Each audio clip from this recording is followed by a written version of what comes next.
សូមគោរពជម្រាបសួរបងប្អូនជាទីស្រឡាញ់ឥឡូវនេះនៅថ្ងៃអាទិត្យនេះគឺយើងបានមកដើរលេងកម្សាន្តនៅផ្លូវវ៉កសេតចតុមុខនៅថ្ងៃទី26ខែកក្កដាឆ្នាំ2026នេះហើយឃើញមានអាជីវកររបស់បងប្អូនយើងគាត់មក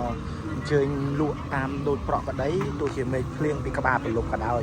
ក្បាលប្រលប់ហ្នឹងភ្លៀងរៀងចង់ច្រើនដែរបងសំមិញភ្លៀងរហូតដល់ស្មាននេះអញ្ចឹងបងប្អូនអាចអញ្ជើញមកកំសាន្តលេងបាននៅជុំជុំនៅលើផ្លូវ Walk Street នេះហើយការប្រគំនៅតន្ត្រីស្គរដៃអីផ្សេងគឺនៅខាងមុខអញ្ចឹងអត់ទាន់ដឹងថាតើការតន្ត្រីនេះគឺនៅមានធ្វើឲ្យយើងសម្រាប់រាំលេងកំសាន្តដូចរាល់អាទិត្យដែលភ្លៀងដែរទេអញ្ចឹងបងប្អូនអាចអញ្ជើញមកលេងដល់ផ្ទាល់នៅបច្ចុប្បន្ននេះហើយមានគ្រប់ផលិតផលកុំបារម្ភថាមកដល់អត់មានអីហូបដោយសារភ្លៀងក្បាលពីប្រលប់ហើយអញ្ចឹងបងប្អូនអាចអញ្ជើញមកផ្ទាល់អញ្ជើញមកភ្លក់រសជាតិនៅស្នាដៃរបស់បងប្អូនយើងដែលគាត់ព្យាយាមផលិតនៅរបស់ផ្លែរបស់ឆ្ងាញ់មានសាច់អាំងដែលជាស្ទាយចិនបងប្អូនយើងដែលលក់នំបញ្ចុកគ្រប់ប្រភេទមាននំបញ្ចុកទឹកម្ហិចនំបញ្ចុកស្លខ្មែរនំបញ្ចុកស្លការីនំបញ្ចុកស្លណាំយ៉ានំបញ្ចុក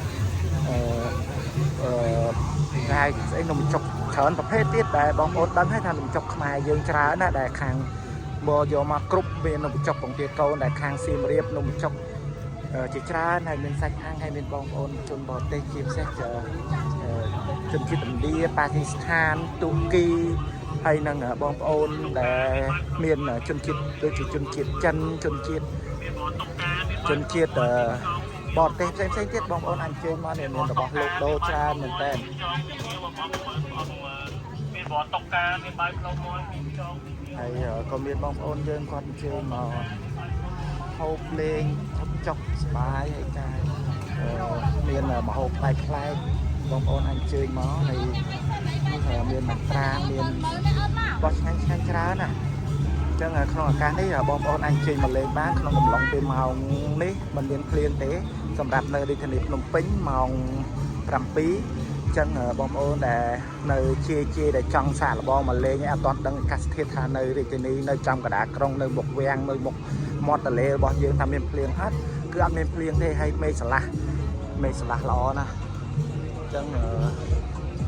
បងប្អូនអាចអញ្ជើញមកលេងមកហើយបើយើងស្គាល់យើងអាចយកឆាត់មកតើស្គាល់ទៅប៉ុន្តែអត់អីទេមើលទៅបើខ្ញុំយកឆាត់មកដែរប៉ុន្តែខ្ញុំតណាកាន់ហើយបងប្អូនអាចអញ្ជើញមកលេងបានរីករាយសម្រាប់ចុងសប្តាហ៍រៀងរាល់ថ្ងៃសៅរ៍ថ្ងៃអាទិត្យនៅផ្លូវចតុមុខ Walk Street ផ្លូវថ្មើរជើងចតុមុខឬក៏យើងហៅថា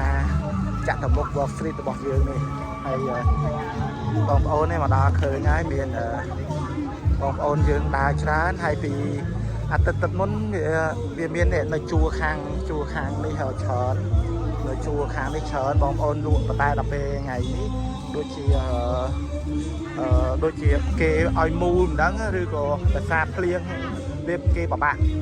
កចងតង់ហ្នឹងចឹងបងប្អូននេះឃើញមកដល់កន្លែងក្រុមប្រគំតន្ត្រីហើយនេះដូចជាក្រុមប្រគំតន្ត្រីមូលនិធិ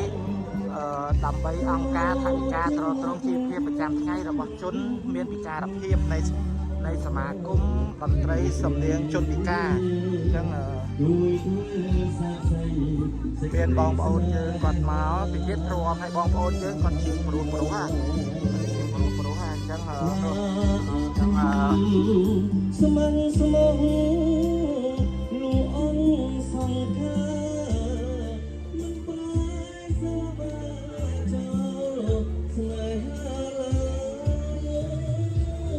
ចឹងបរទេសគាត់អាចមកតែហាត់ប្រាណចឹងទៅហើយមានបងប្អូនយើងគាត់លក់ធុងទូចធំកន្លែងរបស់លេងសម្រាប់មកលេងជុំគ្នាហើយបងប្អូនមើលទៅឃើញទស្សនវិជ្ជាយើងមានតែប៉ុណ្្នឹងទេសម្រាប់ថ្ងៃសៅរ៍ថ្ងៃអាទិត្យនេះហើយជាថ្ងៃអាទិត្យនេះតលថ្ងៃទី21ខែកក្កដា26ខែកក្កដាឆ្នាំ2026នេះគឺសម្រាប់ពេលវេលាស្មើនេះបងប្អូនអាចអញ្ជើញមកកំសាន្តលេងបានដោយជាមួយនឹងបរិយាកាសស្រស់ស្រាយគួបផ្សំជាមួយនឹងសម្លេងឧងកការប្រគំតន្ត្រីសាភ្ជាប់ជាមួយនឹងរសជាតិជីវិត នៃម្ហូបអាហារឆ្ងាញ់ៗតាមដងវិថីនៅផ្លូវ Walk Street ចតុមុខរបស់យើង សូមអរគុណសូមទស្សនាដោយរីករាយជាមួយនឹងទស្សនភាពរួមនៅក្នុងការកំសាន្តក្នុងល្ងាចនៃយប់រាត្រីថ្ងៃទី26នេះđây mấy tập học mấy tập máy tá con chơi ăn để sao nó đỏ